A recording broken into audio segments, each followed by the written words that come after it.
Hi everyone, I'm Cheryl and welcome to the Sewing Room channel, and this is your tip of the week. Recently I had a viewer who was having a difficult time determining front side, back side, right side, wrong side, pretty side, all of that was very confusing. So I'm going to show you some samples of fabric so you can see the difference in what it looks like. Now, right now, all of these fabrics are the right side. It's the prettiest side. That's what's facing up right now.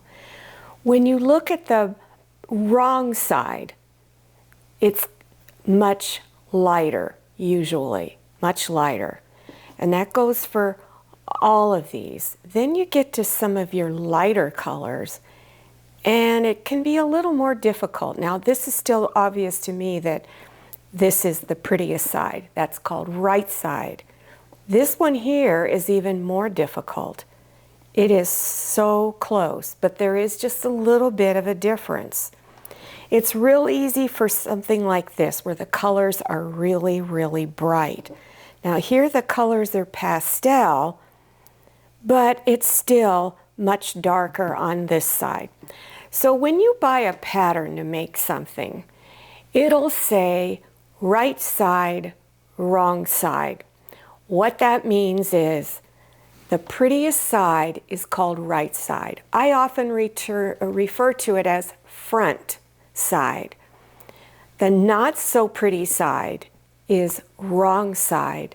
I often call it back side. So you need to understand which side is what. So when you go to stitch pieces together, you don't want your seam to show on the outside. Let's say you're making a blouse. You don't want the seam to show on the outside out where everybody can see it. So that's why it's important to bring the prettiest sides of your fabrics together. Stitch on that side. Then when you're done with your project, all the seams are on the inside of your garment or project. Now, even some of your white fabrics have two sides to it. And the reason why this does is it does have a print on it. It has little stars, and you have to get really close and get in some good light to be able to tell.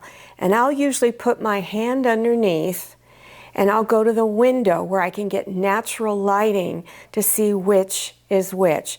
But they look so close, even if you made a mistake, I don't think anybody would notice. I also had someone ask me about overcast stitches. What are they? Here's what an overcast stitch is. And an overcast stitch binds the raw edges of your fabric. And so these are some of the ones on my machine.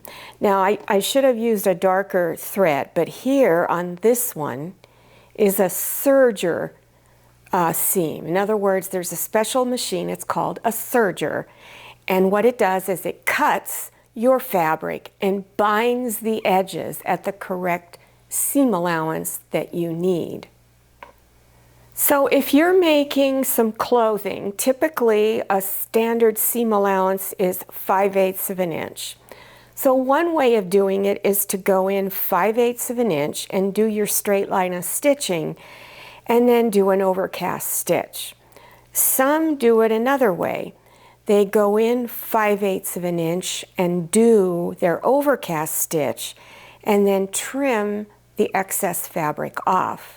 And I did have a sample of a serged edge where you can see the thread. But this was done on my serger sewing machine.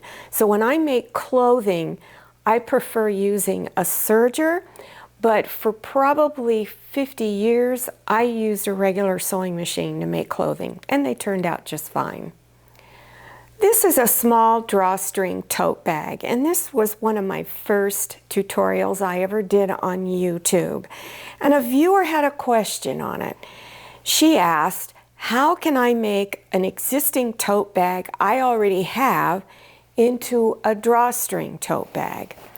And I answered her question kind of late in the evening, so I kind of said something backwards.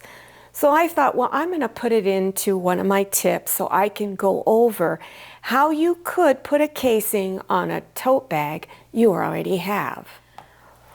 One of the suggestions I gave her was to put a strip of fabric on the inside and create her casing. Well, after saying that and going to bed, I realized, oh, wait a minute, you can't do it that way because you need a hole on the sides.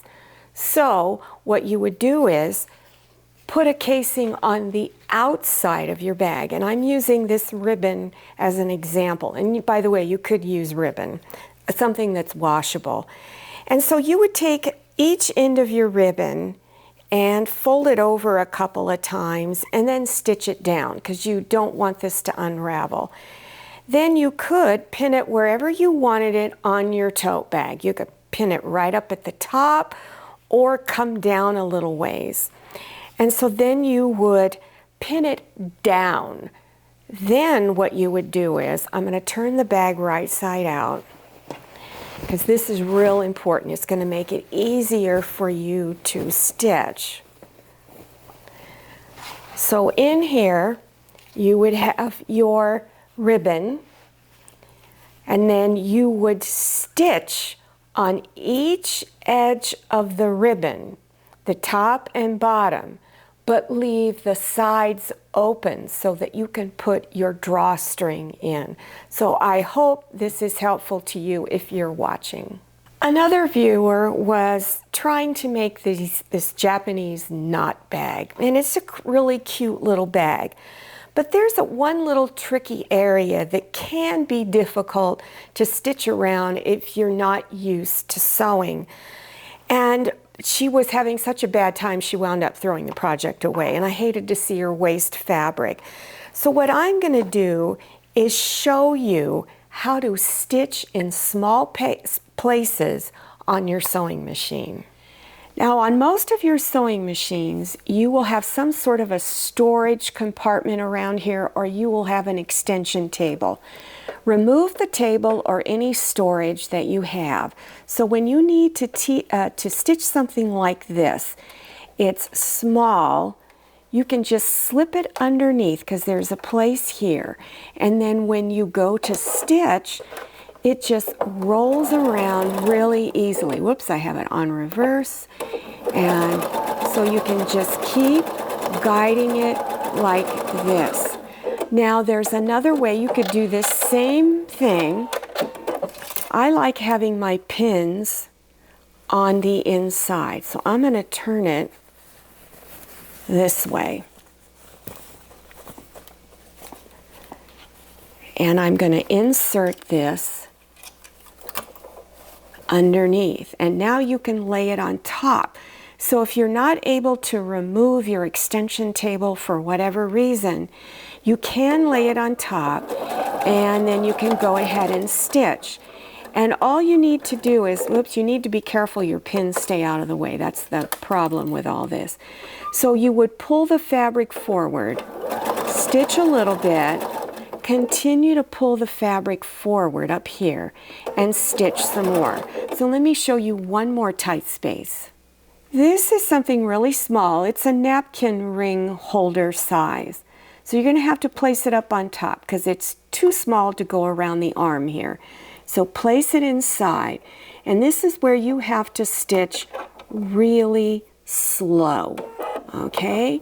So you're going to stitch a little bit, pull that fabric forward, stitch a little bit. And that's how you stitch in tight spaces.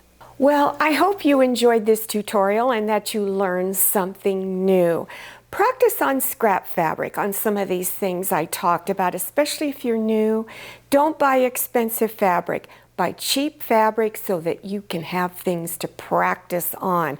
go to that clearance table and buy just a small amount of fabric, not too much. You don't want to overspend on maybe some fabric you don't really like. Now, if you scroll down below your YouTube screen to the description section, and so when you see the word more, click on it, it will expand open. You will see a variety of links to some of my other tutorials. And by the way, don't forget to follow me on Instagram and make sure you check out my Facebook page. Thank you so much for watching. I'll see you next time, and happy sewing. If you like the Sewing Room channel, one of the best ways to show your support is to subscribe by clicking on that red subscribe button and give this video a thumbs up. And don't forget to click on share to share this video with your friends. And make sure you click on the bell so you receive notifications for all my new videos. I'm Cheryl, this is Manny, and this is Scotty. See you next time.